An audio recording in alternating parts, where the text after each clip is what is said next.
What's up, guys? So continuing on we're gonna continue on Hopeful Warm Help.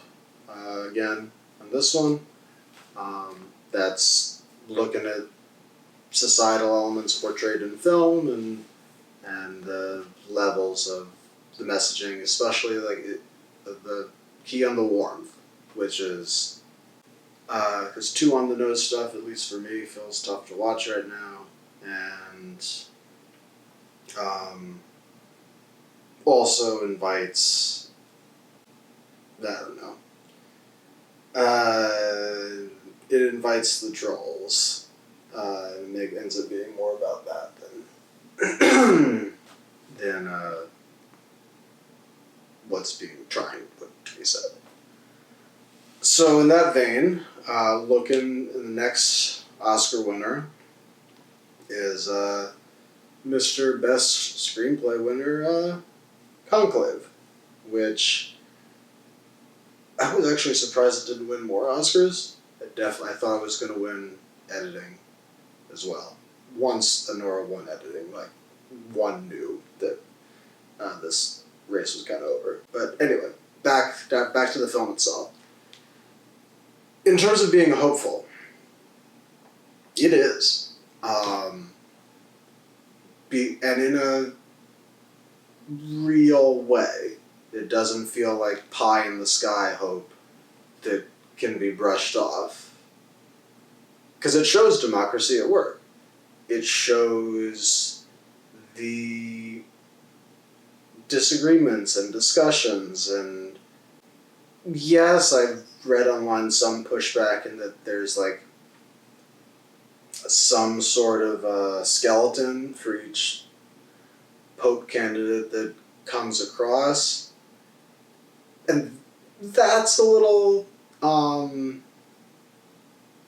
not true to life, perhaps, but for Hope, we're in a setting, we're not in some, or this isn't Parks and Rec. This isn't some setting that is inherently diverse or what. If people think about what is the longest standing institution that maybe behind the times, this isn't just some random setting showing democracy at work and trying to get progress forward and all. It's showing how the sausage gets made, complexities. This is the Catholic Church doing that. And I love that that's the setting to show the story. And yet at the same time, the allegory of democracy at work and the fact that we end up with the right candidate, who isn't the protagonist. I like that too, because so many of these stories, like a Mr. Smith Goes to Washington, or some sort of story that you have that one guy who just has good in his heart and he's gonna bring everyone together. And sure, that maybe is true, but that also I think invites populism, because you end up being fed stories of your own self-importance, and that ends up doing backwards harm as opposed to being hopeful.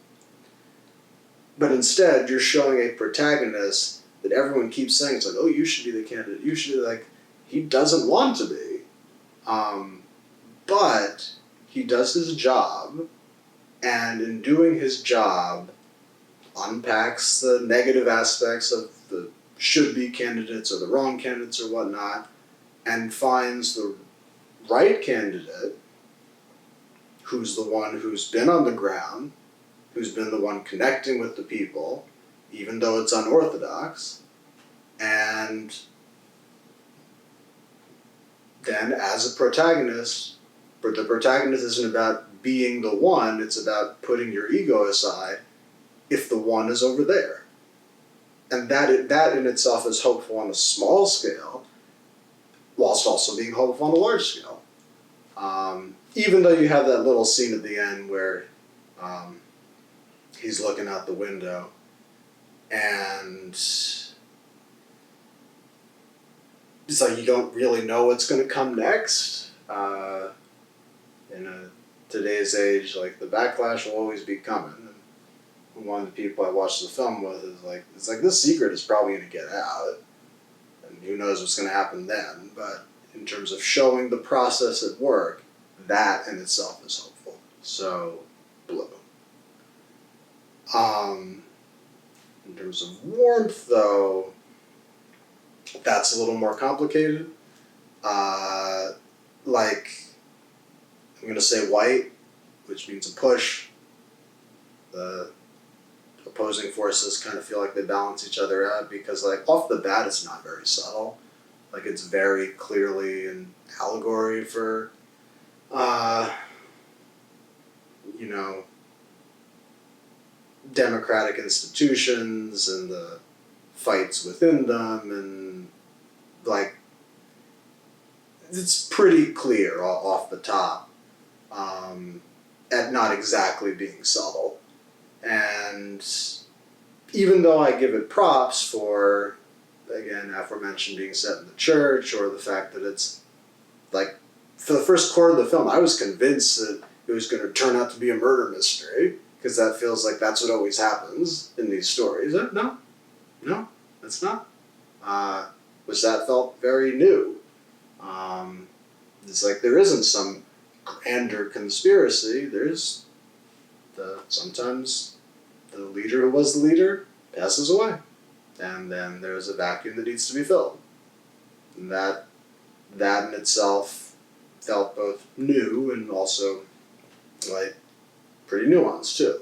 And also that there's no tropes used. There's no, like, the skeletons that are uncovered in these cardinals. You know, the one guy accidentally fathered a child a long time ago. Or you have the John Lithgow character that I think was taking bribes or listening in. I'd say some sort of white collar crime. There's no abuse. There's no murder. There's none of, like, the tropes that you would see in, like, I feel like a C-grade version of this movie. And which then feels more true to life. That more true to life both in this setting and in any other institutional setting. Like, most of the bad candidates aren't evil, they're just have their frailties that probably don't make them good candidates for leadership. But those frailties aren't usually the evil tropes that you see in, you know, more standard movies. So I like that. But then we get to, like, the ending and the final twist. And I saw the movie 3 months ago and I'm still not sure about it because, like, the message is a real message that should be true in all walks of life. That literally anyone who is anyone should be able to hold this position or position of leadership. The only issue is that up until this moment, that isn't what the film has been about. And it feels like this new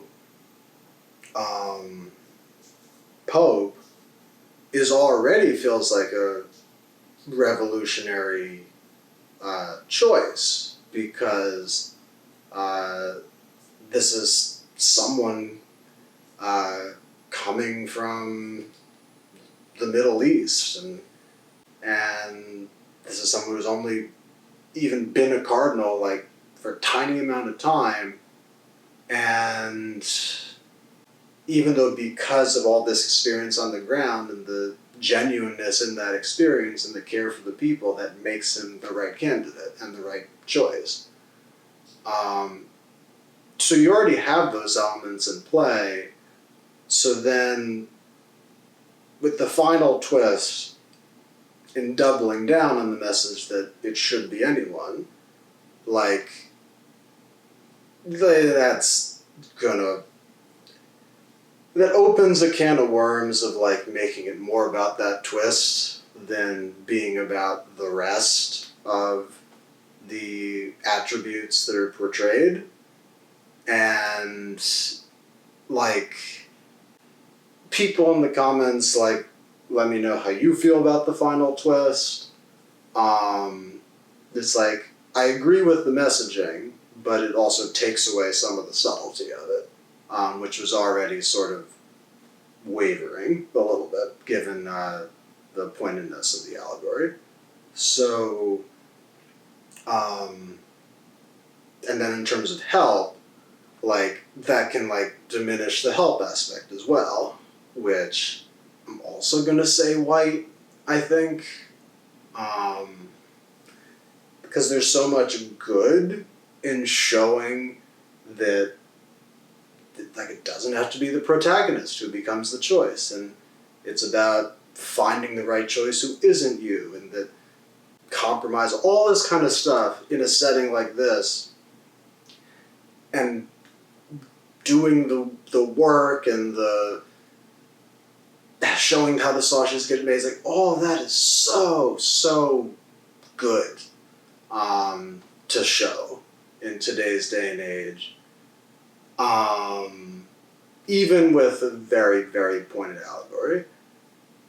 But then, like, I'm not sure, like, with the final twist, you then invite the trolls to come out and start yelling at the film and, like, making it all about that, and you end up taking away from all of the nuanced stuff on the ground that you spent, like, 2 hours developing.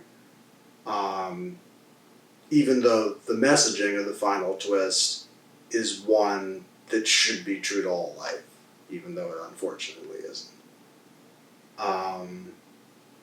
So anyway, I still encourage all to watch the film and draw your own conclusion, and I would have been perfectly happy seeing it win Best Picture. I mean, I wanted to see Wicked or Dune win, but knowing that wasn't going to happen, the fact that it was either going to be a Nora or Conclave, I was cool with.